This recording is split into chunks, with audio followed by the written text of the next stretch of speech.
Everyone, we are back making the notebook covers out of feed bags. So we need a washed feed bag, a spiral bound notebook. You can do it with a composition book. I just like how it looks better with a spiral bound notebook. And some, in my instance, baling twine, because this is what I have a lot of. But you can use like jute twine, butcher twine. Could probably even do it with ribbon. I don't know. Never tried it. I just had baling twine, so that's what I did. The thing with this is, so like this is a 70 sheet notebook. Whatever notebook we use to make it the first time, that's pretty much the only notebook that's going to fit in the cover afterwards. I mean, not to say you can't make them for different sizes. Go right ahead. This is just, it will only fit, because we're going to make it snug. It'll only fit this size notebook. Okay, first we want to make sure we have our, our front picture here as best we can on this notebook. So what we are going to do, maybe, there we go. I have it upside down, sorry. There we go. Is I want to cut this. Basically, I want to do as little damage to any pictures on this particular bag that I'll be able to use. You may not use it on this project, but like I said in, I think, the first or second video, don't ever throw your scraps away, because starting next week, I am going to do, I don't know, about three different videos with what to do with all those scraps and the different things, wallets and sandwich bags, oh goodness, dog toys, cat toys, there's a bunch of things. Anyways, so for this particular bag, what I'm going to do is I'm actually going to come down here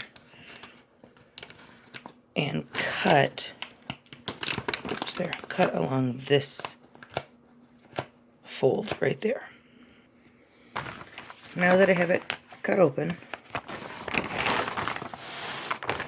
open the bag up.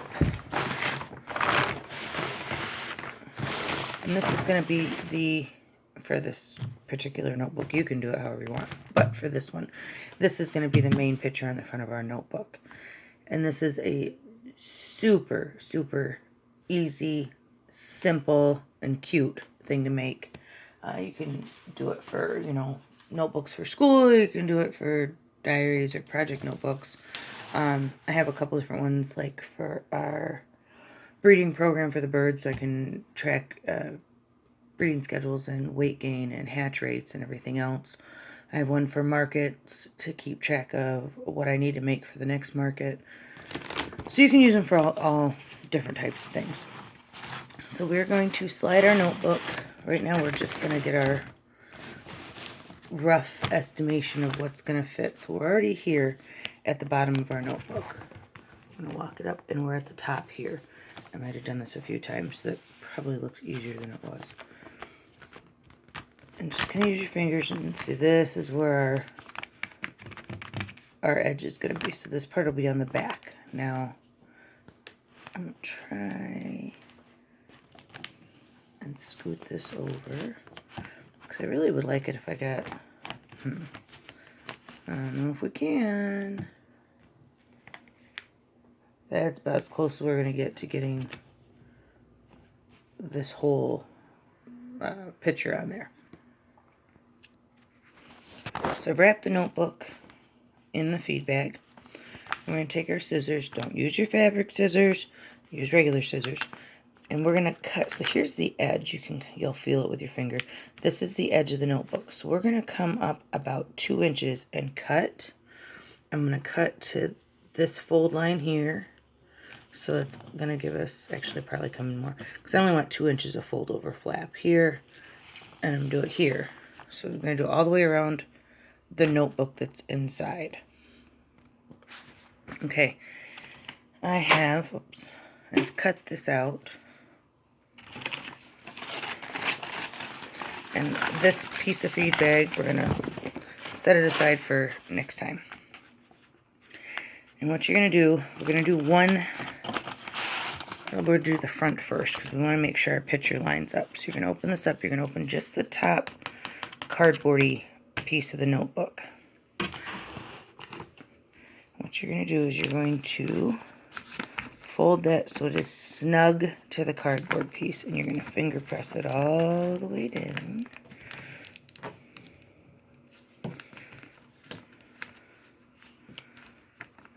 Do it here too.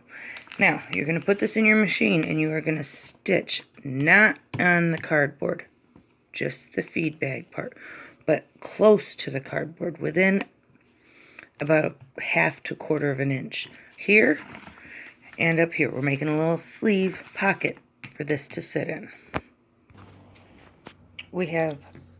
I have stitched this down so our front piece is in the pocket. Now we're going to close this, okay? This part's important, otherwise it's not going to match up and you're going to have a big mess and be frustrated. So you are going to close this and use your fingers and push this so that the notebook ring is snug inside the feed bag, but that the front cover still covers the edge of the paper. I'm going to take this and lift that part up. This is the bottom piece of the cardboard from the notebook, and you're going to fold this down. Once you folded it down, finger press it, and then the same way you did on the front, you're going to put it on the machine, you're going to stitch down and make the back pocket. Okay, once you've stitched the pockets down, going to open the notebook and lay it flat. And then I use pinking scissors. I know there are dozens and dozens of different crafting paper scissors that do little decorative edges and whatever. You can use those if you want. I, again, just like to use what I have in hand, and I add pinking scissors.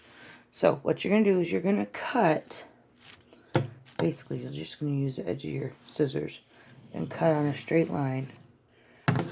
Cut through both thicknesses here, here, here, and here. So you're going to cut this end and this end both. Once you have that all trimmed off, and it just gives it kind of a finished look to it. Right?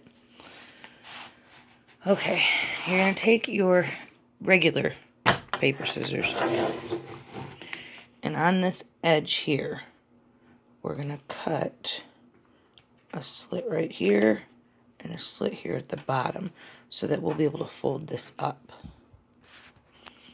Okay, so I went ahead and did both ends because you're going to need to do both ends. When you do these slits, you need to take them right up to that metal ring, right? So that it's going to fold in and tuck. Oh, geez, I'm not doing very good at this. Tuck behind this metal ring.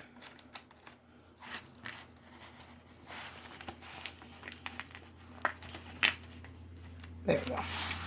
Like that. You do that on both ends.